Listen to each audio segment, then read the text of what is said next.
Welcome to Introduction to Quantum Field Theory, Lecture 15. In this lecture, I'm going to present some details on how to calculate the propagator in scalar field theory. To get started, recall that in the last lecture, we found a perturbative expression for the pressure for scalar field theory with a phi-4 interaction.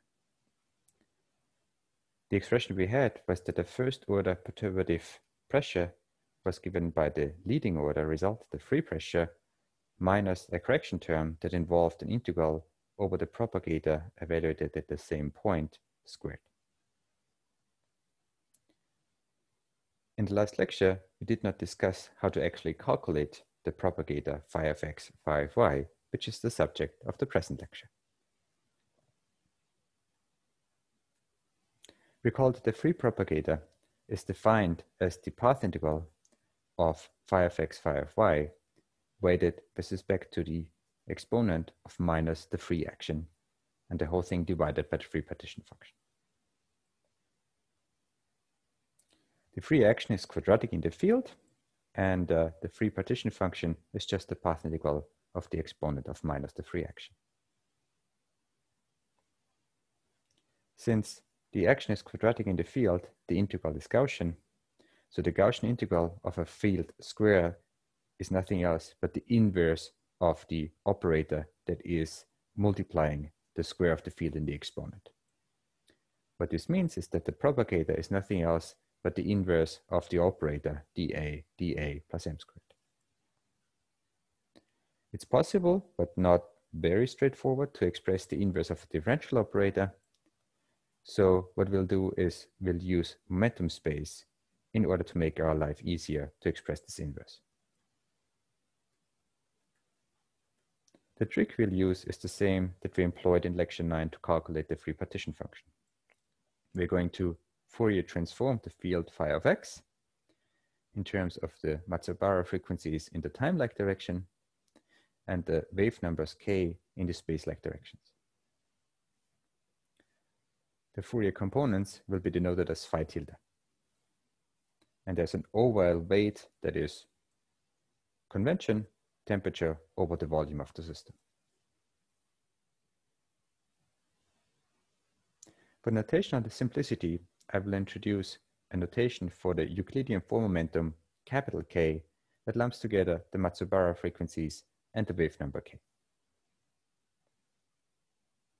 Using this notation, the free propagator, which is the 2-point function, then will involve a double sum over the Euclidean momenta p and k times the path integral over the Fourier components phi tilde e to the minus the free action phi tilde of p, phi tilde of k, and the corresponding exponent e to the ipx plus iky. Note that any corresponding Jacobian in the Fourier components phi tilde would drop out through a corresponding factor in transforming the free partition function in the denominator. Now, this integral is Gaussian, and it's a Gaussian integral that involves the Fourier transformed components in the action S naught and phi tilde of p, phi tilde of k in the integrand. The action in Fourier space was an object that we have already discussed in lecture 9. Using the form momentum notation, this is just a sum over the Euclidean form momentum k of k squared plus m squared times the absolute value of the Fourier components phi tilde. Now recall from lecture 13 that whenever we have a Gaussian integral over some vector field vi that involves two of the vector fields in the integrand, that integral is generically vanishing unless these vector fields are coming with the same index. So whenever m is not equal to n, this whole integral is simply 0. And we can use this lesson from lecture 13 to imply that when we have a path integral such as equation 15.4, where the two Fourier components are phi tilde of p, phi tilde of k, then the only way that this path integral is non-vanishing is that these two must form the same as the expression appearing in the action. So that means that phi tilde of p, phi tilde of k must be equal to the absolute value of phi tilde of k squared. We can then use the condition phi tilde of p is the complex conjugate of phi evaluated at minus p. That is a result of the periodic boundary conditions. If you plug this into the expression up here, we find that the condition for non-vanishing propagator is simply that the momentum p plus the momentum k is 0. We can write this condition as a Kronecker delta. And if we do so, then we find that the path integral that we have for the propagator is just z free, the free partition function, times a dimensional full factor times the Kronecker delta that ensures that p plus k is nothing else than 0, times the inverse of the result in the action, which is just 1 over k squared plus m squared. Of course, this part here, the 1 over k squared plus m squared, is nothing else but the inverse of the differential operator expressed in Fourier space. So it is a fairly straightforward and compact expression for the inverse of that operator. Because we have a Kronecker delta appearing in this path integral, this will let us do one of the sums over the four momenta p and k. If we choose that sum to be k, if we choose the sum that we want to simplify to be p, then our two-point function simply becomes a sum over the remaining four momentum k, and the result is shown in this expression here. Now, realizing that the sum over the four momenta involves both four momenta or individual components such as Matsubaru frequencies with negative index and positive index, we can flip those around. And if we do so, then we find that this expression is equal to the sum over the four momentum k times e to the ik of x minus y rather than y minus x.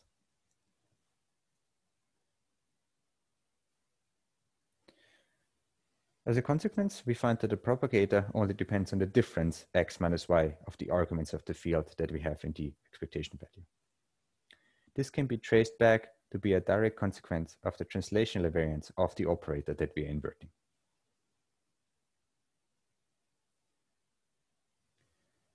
We want to typically go to a system that is evaluated in the large volume limit. So we take v, the volume going to infinity, in which case the sum over the wave numbers k just turns into an integral over d-dimensional space. So we get that the two-point function is given as the sum over the Matsubaru frequencies times a d-dimensional integral in momentum space times the same integrand as before. Of course, we can also use a different notation for this expression, and we'll use g subscript 3 of x minus y to denote this two-point function of the free theory. In the zero temperature limit, we want to take the distance between the Matsubaru frequencies to be smaller and smaller, and then the sum of the Matsubaru frequencies also turns into an integral. So we find that in the zero temperature limit, the free propagator is a d plus one dimensional integral in momentum space.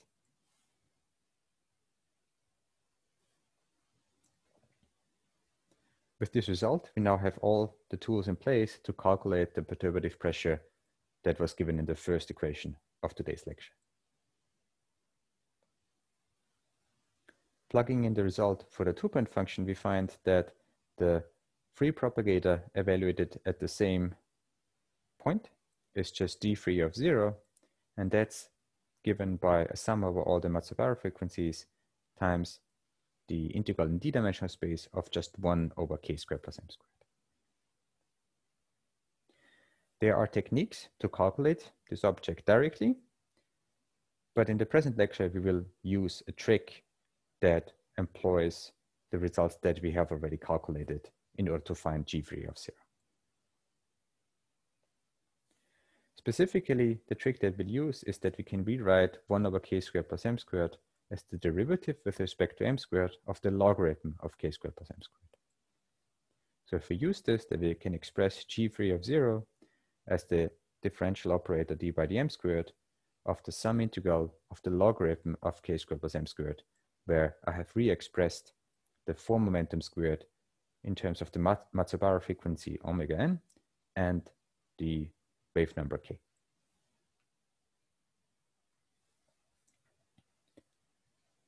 At this point, it is useful to recall from lectures 6 and 9 the expression that we had for the free partition function.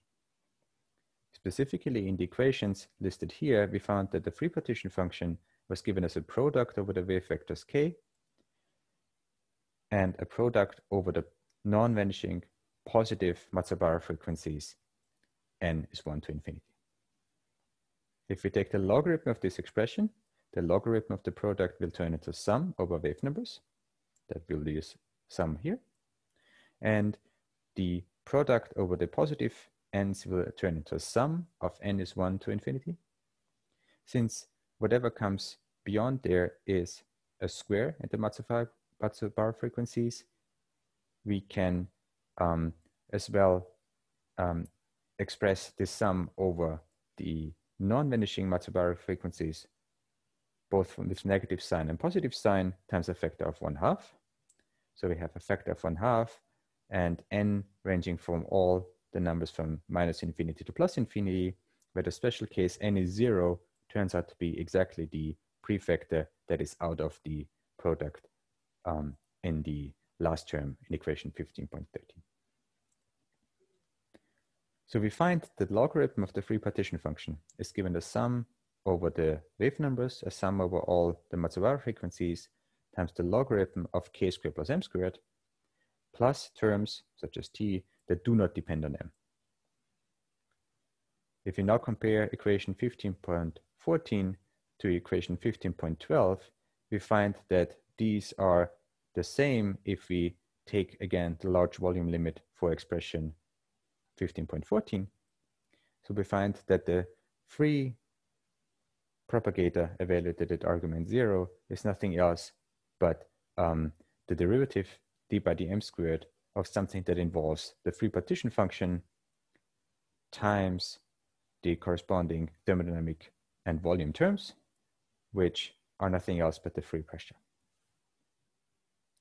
So we find that the result that we need is that the free propagator evaluated at 0 argument is nothing else but -2 times the derivative d by dm squared of the free pressure.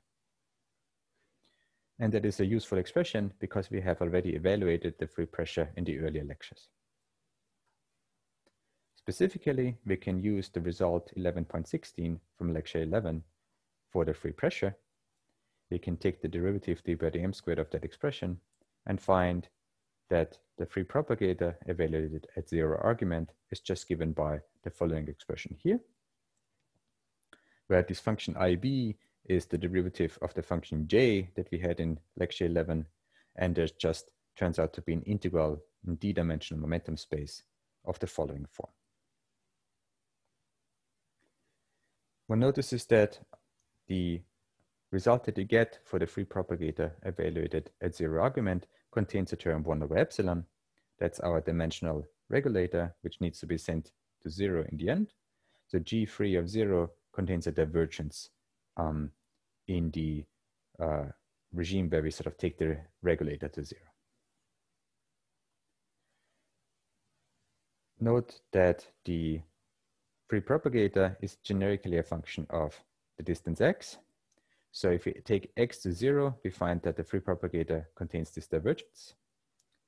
But the small distance limit is nothing else but the ultraviolet limit that we found in the discussion of the divergences that we were discussing for the renormalization of the pressure. So this is a kind of divergence that we have already encountered before. We could go into more details, but the main point is that this divergence is actually absent for the case where they set the mass to 0. So if we go back to the expression 15.16, we see that this expression here is divergent, except if we set m exactly to 0. So that's the example that we'll talk about in the following. So if we take m to be 0, then in 3 spatial dimension, the free propagator evaluated at argument 0 is nothing else but an integral of momentum space 1 over k, 1 over e to the beta k minus 1.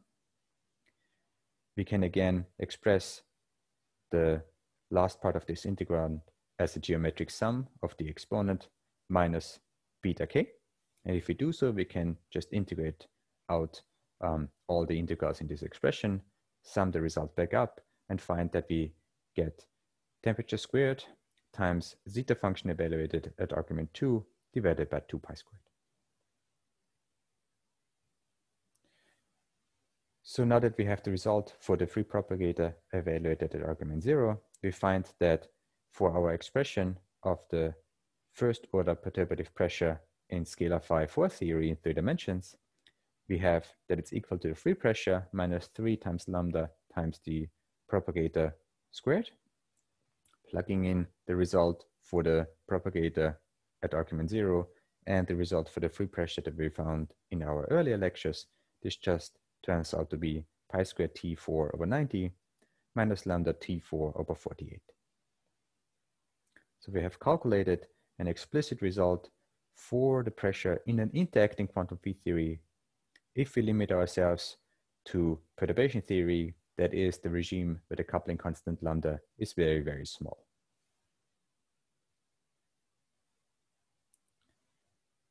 Finally, let me discuss a difference between the free propagator and the full propagator. In perturbation theory, which is what we have discussed so far for interacting quantum field theories, we consider expectation values with respect to the free action as 0. That's how we defined the free propagator that appeared in equation 15.2 of the present lecture. However, there's nothing stopping us from defining a full propagator, that is, an expectation value of some operator, such as a 2-point function, weighted by not the free action, but the full action appearing in the exponent. We call the corresponding object, with 2 operators, the full 2-point function or the full propagator. And this full propagator contains an infinite number of terms in perturbation theory. So it is formally equivalent to an infinite sum, n is 0 to infinity, of just re-expanding the exponent containing the interacting part of the theory to the nth power. As such, if we sort of write out the first few terms of this series, for n is 0, this whole expression turns out to be nothing else but the free propagator.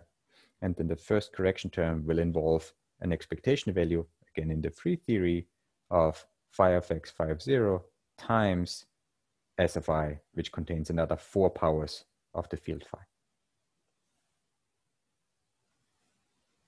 So similar to the pressure, we can calculate approximations to the full propagator in perturbation theory.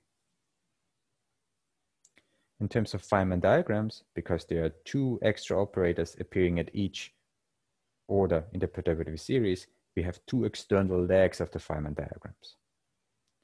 So recall that for the pressure, the diagrams that appeared in the perturbative series expansion didn't have any external legs, they were just closed loops. In the perturbative series for the propagator, there are always 2 external legs, and one writes down all geometries that connect these 2 external legs.